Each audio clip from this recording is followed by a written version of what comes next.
যেই শত্রুতামি তুমি মানুষের সঙ্গে করবে, সেই শত্রুতামি কিন্তু এক না একদিন তোমার প্রিয় মানুষজন করবে। এটা এখন না হোক, কিছুদিন পর হলেও হবে। কারণ ভগবান নামেরও কোনো একটা জিনিস আছে, তাই নয় কি? তো রাধে রাধে বন্ধুরা, তোমরা সকলে কেমন আছো?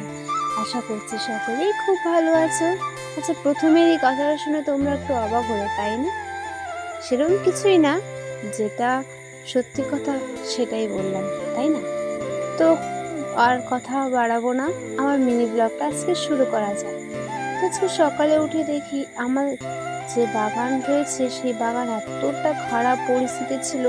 তো যাই হোক করে আমি সেই পরিস্থিতিটাকে সামলে উঠলাম, ভালোভাবে পরিচর্যা করে সুন্দর করে গাছপালাগুলোকে যত্নে রেখে দিলাম। আর তোমরা কিন্তু সবসময় গাছপালার যত্ন নেবে। তো আমাদের এদিকে কিন্তু খুব বৃষ্টি, তোমাদের ওদিকে কি বৃষ্টি হচ্ছে? এখন বর্ষার দিন মানেই একটা আলাদা ফিলিংস। তো আমার মিনি ব্লগগুলো তোমাদের কেমন লাগে তোমরা অবশ্যই জানিও, এবং লাইক কমেন্ট শেয়ার করো প্লিজ।